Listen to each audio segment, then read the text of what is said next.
Hello students, I am Dr. Manjubala Yadav, Associate Professor in Chemistry, Government College, Kota. Last lecture में हमने rigid rotator के बारे में पढ़ा था कि हम किस प्रकार से रोटेशनल स्पेक्ट्रोस्कोपी को किसी भी डायटोमिक मॉलिक्यूल का एग्जाम्पल लेके रिजिड रोटेटर के रूप में मानकर डिफरेंट एनर्जी लेवल्स जो हैं वो किस प्रकार से हम जनरेट होते हैं और उसमें फिर जब संक्रमण होता है, ट्रांजिशन होता है, तो किस प्रकार से जो है स्पेक्ट्रल लाइंस प्राप्त होती हैं। अब आगे अगर हम देखें कि नॉन रिजिड रोटेटर मॉडल क्या है, अदृढ़ घूर्णी मॉडल क्या है, तो बच्चों आपको पता है कि जो रिजिड रोटेटर मॉडल था, दृढ़ घूर्णी मॉडल था, उसमें जो सेपरेशन थी, दोनों लाइनों जो स्पेक्ट्रल लाइंस आई थी उनके बीच की जो दूरी थी वो कांस्टेंट रहती थी, 2b के बराबर रहती थी। किंतु हम देखेंगे कि नॉन रिजिड रोटेटर मॉडल के लिए जो सेपरेशन होगा वो उससे क्या हो जाएगा, कम हो जाएगा, वो कांस्टेंट नहीं रहेगा जिस प्रकार से रिजिड रोटेटर में था। अब इसको हम इस प्रकार से देखते हैं कि हमारा जो है नॉन रिजिड रोटेटर मॉडल है, यानी कि हमने सपोज एक स्प्रिंग के साथ में आपके दो एटम्स जो हैं वो जुड़े हुए हैं और फ्रिक्शन लेस जो है आपका वो स्प्रिंग है, उसमें कोई उसकी वजह से कोई फ्रिक्शन जो है मासलेस है, उसका कोई मतलब ऐसा मास नहीं है जिसकी वजह से जो है कोई इफ़ेक्ट वो सिस्टम पर करेगा। तो सबसे पहले हम देखते हैं कि नॉन रिजिड रोटेटर मॉडल के अंदर जो है इनर्शिया किसके बराबर होता है, I = μr²। ठीक है, म्यू जो है वो आपका रिड्यूस्ड मास होता है जिसको कि हम समानीत द्रव्यमान बोलते हैं। और ये हमने माना कि हमारी जो है दो एटम जो हैं वो स्प्रिंग से जुड़े हुए हैं, तो इनकी जो दूरी है यानी कि जो बॉन्ड लेंथ है वो इस केस में जब नॉन रिजिड रोटेटर मॉडल है तो ये कांस्टेंट नहीं रहेगी। अब ये कांस्टेंट नहीं है, ये बॉन्ड लेंथ जो है वो चेंज होती रहेगी। ठीक है बच्चों, तो चेंज क्यों होगी ये, क्योंकि हम कह रहे हैं कि जो आपका J का मान है, हमने रिजिड रोटेटर मॉडल में पढ़ा कि J का मान जो है वो जब सभी चाहे लो J हो चाहे हाई J हो, J क्या है हमारा क्वांटम नंबर है, रोटेशनल क्वांटम नंबर, जो हमारा रोटेशनल क्वांटम नंबर है उसकी सब वैल्यूज़ के लिए जो है जो दूरी थी, जो विभिन्न हमको स्पेक्ट्रल लाइंस मिली थी, उन सब की दूरी जो है वह 2b के बराबर थी। ठीक है, पर जब हमने एक्चुअली देखा, ये थियोरेटिकल मॉडल था, जब हमने इसको प्रैक्टिकली देखा तो हमने पाया कि ये मॉडल जो है, जो स्मॉल आपके J वैल्यूज़ हैं उसके लिए तो ये मॉडल जो है वो सक्सेसफुल था, पर जब हाई J वैल्यूज़ की बात हुई तो वहाँ पर देखा गया कि ये मॉडल जो है वो सेटिस्फैक्ट्री नहीं था, एक तरह से ये फेल हो गया। तो हमने माना कि जब J का मान बढ़ता है तो B का मान जो है कम होता जाता है। J का मान जब बढ़ता है तो जो B सेपरेशन लाइंस है आपकी, B का मान जो है वो कम होता जाता है। ठीक है बच्चों, तो इसका मतलब जब J की वैल्यू हाई है तो वहाँ पर रोटेशन क्या हो जाता है, फास्ट हो जाता है, घूर्णन की जो गति है वो तेज हो जाती है, जिसके कारण कि क्या होगा, घूर्णी का जो दृढ़ प्रकृति है वो प्रभावित होगी और बॉन्ड में क्या पैदा हो जाएगा, तनन पैदा हो जाएगा, स्ट्रेचिंग हो जाएगी, स्ट्रेचिंग हो जाएगी। और स्ट्रेचिंग हो जाने के कारण क्या होगा, बॉन्ड लेंथ जो है वो आपका बढ़ जाएगा, बंध की जो लंबाई है वो बढ़ जाएगी। क्यों इंक्रीज हो जाएगी? क्यों? क्योंकि इनर्शिया जो है, आई जो है, मोमेंट ऑफ इनर्शिया, वो क्या हो जाएगा, बढ़ जाएगा। जड़त्व आघूर्ण जो है वो बढ़ जाएगा। क्यों? क्योंकि I is equal to mu are square है। तो यहाँ पर म्यू तो चेंज नहीं हो सकता, कांस्टेंट रहेगा, समानित मास तो वही रहेगा। तो इसका मतलब आर में चेंज होगा, यानी कि बॉन्ड लेंथ जो है वो चेंज हो जाएगी और बंध की लंबाई जो है वो बढ़ जाती है। न्यूक्लियर डिस्टेंस, जिसको कि हम क्या बोलते हैं, न्यूक्लियर डिस्टेंस जो है वो इंक्रीज हो जाएगा।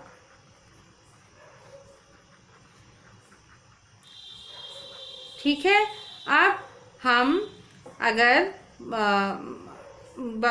बात करें कि हायर वैल्यू ऑफ, जब हायर वैल्यू ऑफ जे है तो वहाँ पर क्या हो रहा है, सेंट्रीफ्यूगल फोर्स जो है वहाँ पर बढ़ जाता है, रोटेशन बढ़ जाएगा और रोटेशन बढ़ने के कारण सेंट्रीफ्यूगल फोर्स जो है आपका, सेंट्रीफ्यूगल फोर्स क्या होता है, अपकेंद्री बल, अपकेंद्री बल बढ़ जाएगा। अब बच्चों आपको पता है कि अपकेंद्री बल क्या होता है, अगर आपके अंदर की तरफ जो है बल लग रहा है तो वो तो होता है सेंट्रीपेटल फोर्स, ठीक है। और अगर हमारे इसमें बाहर की तरफ फोर्स लग रहा है तो वो होता है सेंट्रीफ्यूगल या अपकेंद्रीय बल। तो यहाँ पर जब हायर वैल्यूज ऑफ जे है तो रोटेशन जब बढ़ जाएगा तो सेंट्रीफ्यूगल फोर्स भी बढ़ जाएगा, जिसके कारण कि क्या होगा, एटम्स जो हैं वो दूर दूर दूर दूर हो जाएंगे। एटम जब दूर दूर हो जाएंगे तो उससे क्या होगा, बॉन्ड डिस्टेंस या बॉन्ड की जो लंबाई है वो बढ़ जाएगी, बॉन्ड डिस्टेंस विल इंक्रीज। तो इस तरह से हम बताते हैं कि कौन ये जो है अब कैसा है, इलास्टिक वाइब्रेशन हम इसको मान रहे हैं। यानी कि रिजिड रोटेटर में तो हमने टोटल उसको क्या माना कि वो कैसा है, केवल रोटेशन करता है, मॉलिक्यूल जो है वो केवल रोटेशन करता है आपका, और कोई बंध की लंबाई में अंतर नहीं आएगा। पर जब हम नॉन रिजिड रोटेटर इसको मान रहे हैं तो नॉन रिजिड रोटेटर में रोटेशन के साथ साथ क्या होगा, इसमें वाइब्रेशन भी होगा, तनन का जो है तनन भी पैदा होगी, जिसके कारण कि जो वाइब्रेशनल जो मोड्स हैं वो भी इसमें काम करेंगे। और आपका जो है, इसलिए जो हमने एनर्जी लेवल्स इसके कैलकुलेट किए थे उनमें जो ट्रांजिशन देखा था उनमें अब अंतर आ जाएगा। तो अब हम देखते हैं कि किस प्रकार से डिफरेंट एनर्जी लेवल्स में चेंज आ जाता है। अब बच्चों हमको याद है कि हमने जब रोटेशनल जो स्पेक्ट्रोस्कोपी पढ़ी थी तो वहाँ पर हमारे पास जो EJ का मान था वो क्या था, BJ+1। इससे हमने जो है कैलकुलेट किया था, और B का मान जो था वो क्या था, H/8π²IC। ठीक है। तो यहाँ पर अब हम नॉन रिजिड रोटेटर के लिए अगर करें, ये तो आपका रिजिड रोटेटर के लिए था, अब हम नॉन रिजिड रोटेटर के लिए देखें तो EJ का मान जो है वो क्या आ जाता है, H²/8π²IJ+1 DHJ²J+1² सेंटीमीटर इनवर्स। ठीक है। तो अब अगर हम वेव नंबर कैलकुलेट करें या तो हमारे पास EJ अपॉन HC से हम डिवाइड कर देते हैं और हमारे पास आ जाता है BJ+1 माइनस DJ²J+1²। ठीक है, तो यहाँ पे बच्चों देखो आपका जो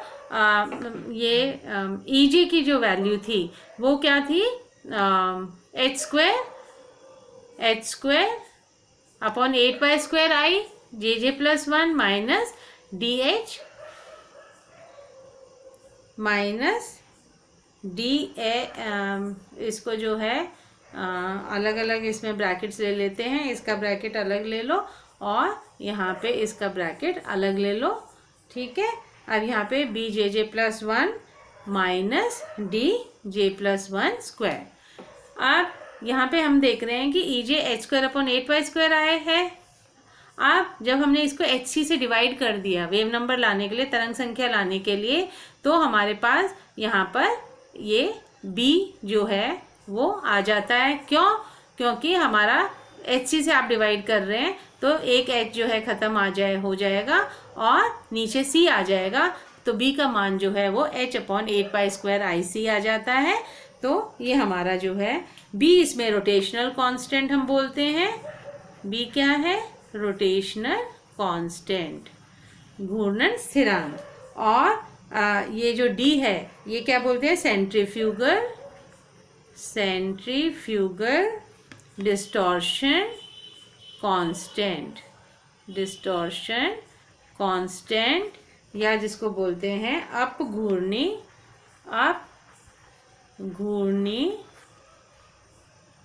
विकृत स्थिरांक, अपघूर्णी विकृत स्थिरांक। ठीक है, तो यहाँ पे B का जो मान है वो है आपका H अपॉन 8π² IC और जो D का मान है वो है H upon 32π4 I² R² KC। ठीक है, तो यहाँ पर बच्चों आपका ये सेंट्रीफ्यूगल डिस्टॉर्शन कांस्टेंट है, जो सेंट्रीफ्यूगल जो फोर्सेस एक्ट करती हैं जो कि एटम्स को बाहर की तरफ जो है पुश करती हैं, उसकी वजह से जो डिस्टॉर्शन आ जाता है उसको सेंट्रीफ्यूगल डिस्टॉर्शन कांस्टेंट बोलते हैं। और this is equal to H upon 32π4 I² R² KC। I वहाँ पे मोमेंट ऑफ इनर्शिया है, R जो है बंद की जो दूरी है, K जो है फोर्स का स्थिरांक है, C जो है आपका वेलोसिटी ऑफ लाइट है, स्पीड है। अब जो है आपका ये किसके बराबर आ जाता है? ये बराबर आ जाता है 4BQ अपॉन μ0²। अब यहाँ पर बच्चों μ0², जो μ0 है वो क्या है? Fundamental vibration frequency, fundamental vibration frequency, मौलिक कंपन आवृत्ति, मौलिक कंपन आवृत्ति। ठीक है, और इसका मान जो है वो क्या होता है? This is equal to 1/2π K upon mu under root. तो यहाँ पर आप देख रहे हैं, इस वैल्यू में आप देखिए कि अब यहाँ पर क्या है, ये जो आपकी फंडामेंटल वाइब्रेशन फ्रीक्वेंसी है ये किससे ज़्यादा होती है? B से ज़्यादा होती है। तो जब ये ज़्यादा हो जाएगा तो D का मान क्या हो जाएगा? कम हो जाएगा। तो D का मान जो है वो B से बहुत कम होता है, D का मान जो है B से बहुत कम होता है और वो 10⁻⁴B होता है। ठीक है, अब बच्चों अगर हम सिलेक्शन रूल देखें, जैसे कि हमने रोटेशनल स्पेक्ट्रोस्कोपी में देखा था कि कौन से एनर्जी लेवल्स जो हैं वो पॉसिबल हैं, तो उसके लिए यहाँ पे भी जो हमारा सिलेक्शन रूल है वो उसी प्रकार से है और वो है ∇J इज इक्वल टू ±1, यानी कि जो ट्रांजिशन होगा वो एक के अंतर में ही होगा, 0 से 1, 1 से 2, 2 से 3, इस प्रकार से। अब बच्चों जे टू जे प्लस वन अगर ट्रांजिशन हो रहा है तो जो चेंज एनर्जी में आ रहा है जे से जे प्लस वन में जाने में, वो किसके बराबर है?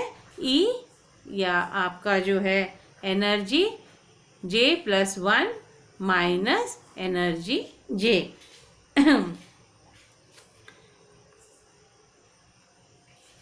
जे से जे प्लस वन में जो है वो ट्रांजिशन हो रहा है, तो जो एनर्जी डिफरेंस है जे टू जे प्लस वन में, वो एनर्जी जो जे प्लस वन की है माइनस एनर्जी जे की है। तो ये किसके बराबर आ जाएगा? B J plus one plus one minus D J plus one square J plus one square. ठीक है, तो ये क्योंकि हमारा जो है ये ई जे का मान B J plus one minus D J square J plus one square है, तो इसमें हमने जे की जगह जे प्लस वन रख दिया और आपका जे की जगह जे प्लस वन हो गया, जे की जगह आपका जे प्लस वन आ गया, यहाँ पे जे प्लस वन स्क्वायर हो गया और यहाँ पे जे प्लस वन स्क्वायर हो गया। तो और ये तो हो गया आपका जे प्लस वन की value minus B J plus one, जो आपके हम कह रहे हैं J to J plus one है, तो क्या वैल्यू हो जाएगी इसकी? यहाँ पे हमने जे प्लस वन माइनस ई जे को हम वैल्यू दिखा रहे हैं, तो यहाँ पर हमने जे की जगह जे प्लस वन रख दिया और माइनस क्या हो जाएगा?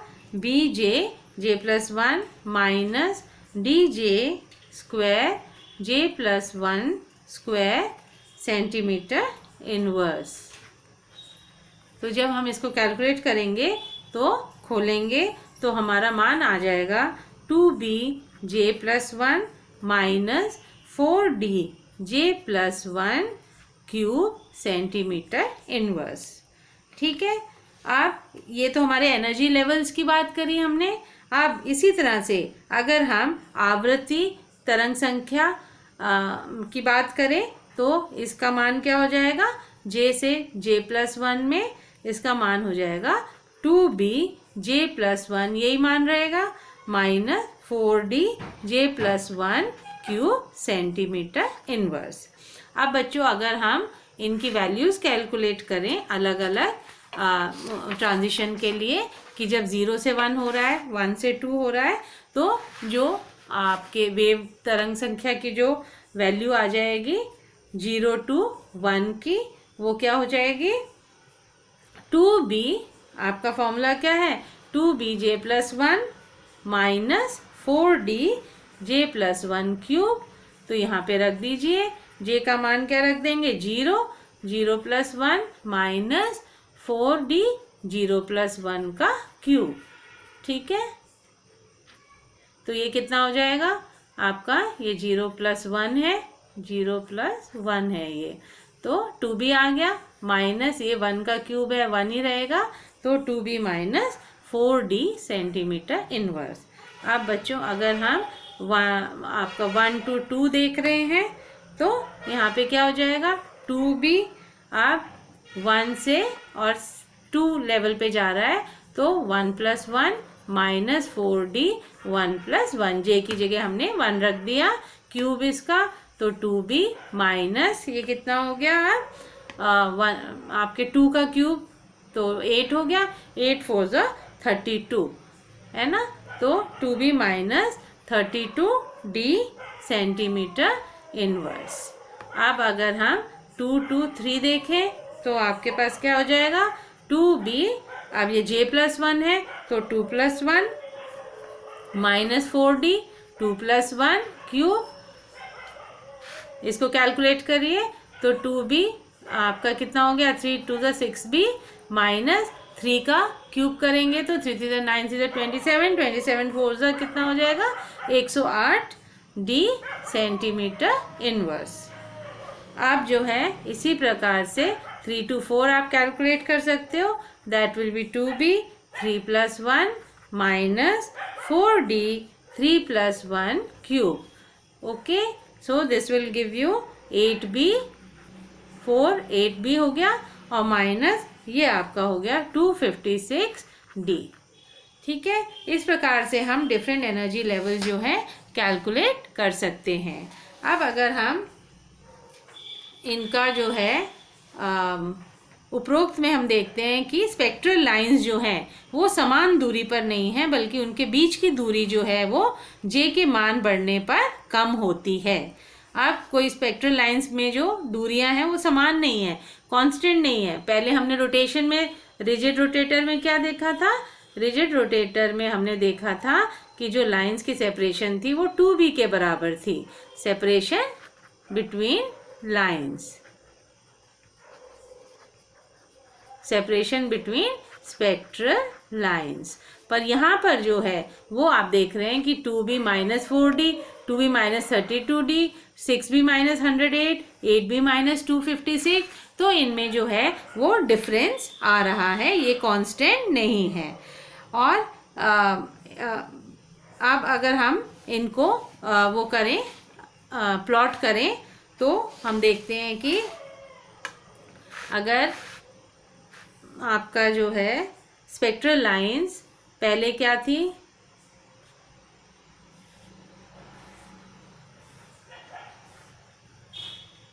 इस प्रकार से आपकी स्पेक्ट्रल लाइंस थी 0, 2b, 6b, 12b, 20b, 30b, 30b and so on. तो इनके बीच में जब हमने देखा सेपरेशन, तो इस प्रकार से आपका सेपरेशन था। ठीक है, अब बेटा जो जब आपके शॉर्ट जे वैल्यूज़ की बात है, ये जे इज इक्वल टू आपका 0, जे इज इक्वल टू 1, 2, 3, 4, 5, 6 की बात है। तो यहाँ पर हम देख रहे हैं कि नीचे की जो लेवल्स हैं यहाँ पर तो ये समान रहेगा, पर यहाँ पर जैसे जैसे जे का मान जो है बढ़ता जाता है, वहाँ पर ये वैल्यूज़ जो हैं 2b से इनका मान जो है वो कम होता जाता है। इस प्रकार से जैसे जैसे जे की वैल्यूज़ बढ़ेगी तो इनका मान जो है वो डिफरेंट होता जाएगा। जैसे हम इसको इस प्रकार से भी दिखा सकते हैं कि अगर हमारी सेपरेशन लाइंस जो हैं वो क्या थी, 2b, 4b, 6b, 8b, 10b, 12b and then your 14b। तो यहाँ पर शुरू में तो ये सेम रहती हैं, पर 10b के बाद जो है ये चेंज जो है इनमें होता रहेगा। पहले कम चेंज होगा और फिर ये जो है थोड़ा सा ज़्यादा चेंज होगा। तो जो आपकी स्पेक्ट्रल लाइंस मिलेंगी वो इनसे वैल्यू से कम मिलेंगी। ठीक है ना, तो इसको हम ऐसे शो कर सकते हैं। यहाँ पे तो ये लगभग सेम मिलेंगी और यहाँ पे ये जो है थोड़ी सी इनकी जो है सेपरेशन 2b से कम हो जाएगा। ठीक है बच्चों, तो इस प्रकार से हम देखते हैं कि जब हम नॉन रिजिड रोटेटर मानते हैं तो जो इंटरन्यूक्लियर डिस्टेंस है वो सेम नहीं रहता, वो सेंट्रीफ्यूगल डिस्टॉर्शन की वजह से चेंज हो जाता है, और जिसकी वजह से जो है आपका सेपरेशन जो है वो 2b से कम आ जाता है और d का मान जो है b से काफ़ी कम होता है, पर हायर जे वैल्यूज़ के लिए इसका मान जो है वो सिग्निफिकेंट हो जाता है। अब हम अगर isotopic effect on rotational spectra देखें, isotopic effect on rotational spectra, तो हम देखते हैं कि अगर हमारा जो एटम है वो ऐसा है कि जिसके आइसोटोप्स हैं, तो उसमें जो उनके हैं भार अलग अलग होते हैं, तो उससे जो मोमेंट ऑफ इनर्शिया आई का मान और जो म्यू का मान है द्रव्यमान वो अलग हो जाता है, क्योंकि I बराबर है म्यू आर स्क्वायर। तो I किसके ऊपर डिपेंड कर रहा है? म्यू के ऊपर डिपेंड कर रहा है। और म्यू किसके ऊपर डिपेंड कर रहा है? m1 m2 upon m1 plus m2। ठीक है ना। तो अगर हमारे पास एटम्स जो हैं वो अगर आइसोटोप्स के रूप में प्रेजेंट हैं तो उनका जो है वो ये चेंज हो जाएगा, समानित मास जो है वो चेंज हो जाएगा, जिसकी वजह से उनके जो रोटेशनल स्पेक्ट्रा हैं उनमें भी चेंज जो है वो आता है। क्यों? क्योंकि b का मान क्या है? h upon 8 pi square IC, और ये किसके बराबर हो जाएगा? I का मान अगर हम रख दें यहाँ पर तो 8 पाई स्क्वायर I की जगह क्या हो गया? Mu are square C। तो क्योंकि b का मान जो है वो किसके ऊपर डिपेंड कर रहा है? I के ऊपर कर रहा है, और I का मान जो है म्यू के ऊपर कर रहा है, तो b के मान में जो है वो डिफरेंस आएगा अगर मास में डिफरेंस आता है। तो हम कहते हैं कि m बढ़ने पर I और म्यू के मान जो हैं वो बढ़ते हैं और b का मान जो है वो कम हो जाएगा। क्यों? क्योंकि b जो है that is inversely proportional to 1/I और 1/म्यू। तो अगर I या ये जो है बढ़ते हैं तो आपके b का मान जो है वो कम हो जाता है, b का मान कम हो जाता है। ठीक है बच्चों, यानी कि स्पेक्ट्रल लाइंस के बीच की दूरी जो है वो कम होंगी। b का मान कम हो जाता है, मतलब जो स्पेक्ट्रल लाइंस की जो दूरी है वो कम होंगी, तरंग संख्या भी जो है वो कम होगी।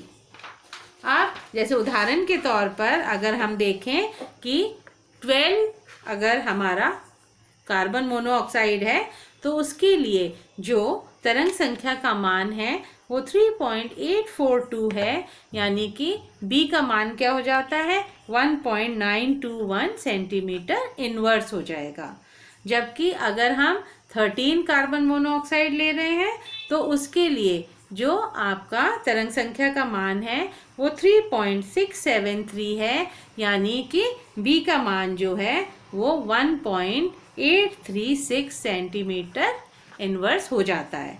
तो इस प्रकार से हम देख रहे हैं कि आइसोटोप जब चेंज होता है तो उससे b के मान में जो है वो अगर बढ़ता है तो कमी हो जाती है। अतः रोटेशनल स्पेक्ट्रोस्कोपी द्वारा किसी दिए गए नमूने में अगर आइसोटोप की मात्रा यानी समस्थानिक की मात्रा, उसका सही परमाणु भार तथा अपेक्षित उपलब्धता रिलेटिव अबंडेंस जो है हम ज्ञात कर सकते हैं। यानी कि अगर हमको रोटेशनल स्पेक्ट्रोस्कोपी में जो है आइसोटोप की मात्रा पता है तो उसका हम क्या पता कर सकते हैं? सही उसका जो परमाणु भार है या एटॉमिक मास है वो हम निकाल सकते हैं, और दूसरा उसकी हम जो रिलेटिव अबंडेंस है वो भी हम निकाल सकते हैं। अब जैसे उदाहरण के तौर पर अगर हमारे पास OH बंध है और उसका जो अवशोषण होता है वो 2.8 म्यू माइक्रोन पर होता है। म्यू क्या है? माइक्रोन पर अगर उसका अवशोषण होता है, एब्जॉर्प्शन होता है। और यदि हम हाइड्रोजन की जगह ड्यूटेरियम आयन ले लें जो कि 1H2 हमारा है, तो उसके लिए जो अवशोषण हो रहा है वो 3.8 माइक्रोन पर होता है। तो यह बताता है कि आइसोटोप प्रभाव के कारण अणु की जो कंपन आवृत्ति है उसमें कंपन आपकी जो आवृत्ति है, कंपन आवृत्ति वाइब्रेशनल फ्रीक्वेंसी, उनमें जो है अंतर आ जाता है। किसके कारण? आइसोटोप प्रभाव के कारण, आइसोटोप चेंज के द्वारा। ठीक है, तो इस प्रकार से हम आइसोटोप इफेक्ट को भी रोटेशन स्पेक्ट्रा पर पढ़ सकते हैं। Thank you.